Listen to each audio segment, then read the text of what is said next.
नमस्कार दोस्तों, आर्थिक सहयोग के लिए भारत स्पेन संयुक्त आयोग का 12वां सत्र नई दिल्ली में संपन्न होगा।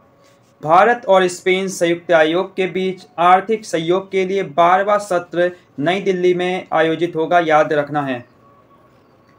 वहीं चर्चा का विषय बना हुआ है बिहू कार्यक्रम और बिहू फेस्टिवल, क्योंकि बिहू फेस्टिवल ने अपना नाम दर्ज करवा लिया है गिनीज वर्ल्ड रिकॉर्ड में।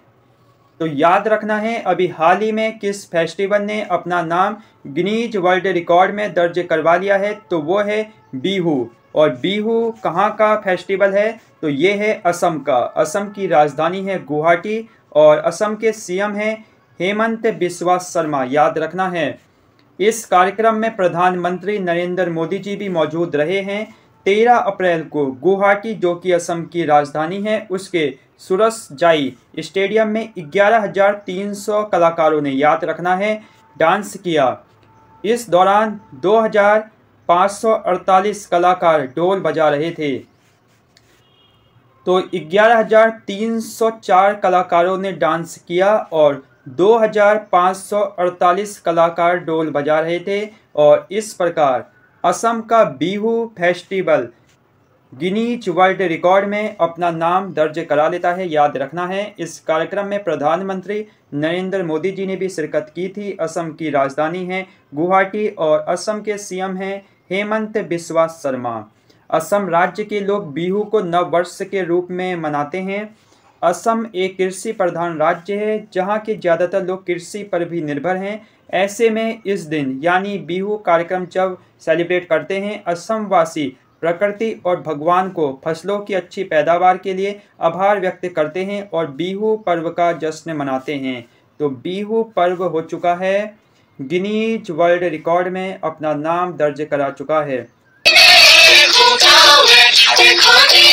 कलाकारों की इस भव्य प्रस्तुति का नतीजा रहा कि 14 अप्रैल 2023 को असम के लोक नृत्य और पारंपरिक संगीत ने Guinness book of world record में नाम दर्ज करा लिया है। प्रधानमंत्री नरेंद्र मोदी जी ने PMAY यानी प्रधानमंत्री आवास योजना के संबंध में कहा कि PMAY माताओं और बहनों के जीवन को आसान बना रही है। आपको बताना है प्रधानमंत्री आवास योजना की शुरुआत किस वर्ष से हुई, तो ये हुई है वर्ष 2015 में, याद रखना है। और अभी हाल ही में प्रश्न पूछा गया था स्मार्ट सिटी बनाने की योजना किस वर्ष से प्रारंभ हुई, तो उसका आंसर भी है वर्ष 2015। इन परिवारों की ख्वाहिश तो अपने खुद के घर में रहने की होती है, लेकिन गरीबी इनके सपने को पूरा नहीं होने देती।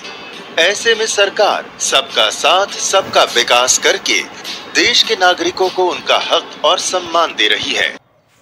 प्रधानमंत्री जी ने पुत्तानडु के पावन अवसर पर सभी को बधाई दी। पुत्तानडु तमिल नव वर्ष का पहला दिन होता है, याद रखना है। पुत्तानडु के संबंध में ये पॉइंट कहाँ सेलिब्रेट किया जाता है, तो ये तमिल क्षेत्र में सेलिब्रेट किया जाता है, तमिलनाडु क्षेत्र में। वहीं पीएम मोदी ने पूर्वोत्तर भारत का पहला एम्स राष्ट्र को समर्पित किया है और ये बना है आपका गुवाहाटी, जो कि असम की राजधानी है। वहाँ पूर्वोत्तर भारत के पहले एम्स का उद्घाटन किया है प्रधानमंत्री नरेंद्र मोदी जी ने। पूछा जा सकता है पूर्वोत्तर के पहले एम्स का उद्घाटन प्रधानमंत्री नरेंद्र मोदी जी ने अभी हाल ही के दिनों में कहाँ किया, तो वो असम की राजधानी गुवाहाटी में किया है, याद रखना है। तेलंगाना के मुख्यमंत्री जिनका नाम है के चंद्रशेखर राव, उन्होंने डॉक्टर भीमराव अंबेडकर जी के जन्म दिवस पर डॉक्टर भीमराव अंबेडकर जी की 125 फुट ऊंची प्रतिमा का उद्घाटन किया है, जिसे भारत में डॉक्टर भीमराव अंबेडकर की सबसे ऊंची प्रतिमा माना जा रहा है। इस प्रतिमा की कुल ऊंचाई 175 फीट है। इसमें 50 फीट की ऊंचाई में संसद के भवन जैसा दिखने वाला उच्च गोलाकार आधार है। तो याद रखना है अभी हाल ही में किस राज्य में डॉक्टर भीमराव अंबेडकर जी की सबसे ऊंची प्रतिमा का उद्घाटन किया है, तो आप कहोगे तेलंगाना, जहां के मुख्यमंत्री हैं के चंद्रशेखर राव, याद रखना है। प्रश्न पूछा जाएगा राज्य ऊर्जा दक्षता सूचकांक 2022 में शीर्ष पर कौन सा राज्य है? तो आप आंसर करोगे आंध्र प्रदेश। एपी है राज्य ऊर्जा दक्षता सूचकांक 2022 में शीर्ष स्थान पर, याद रखना है। नमस्कार, बने रहिए चैनल के साथ।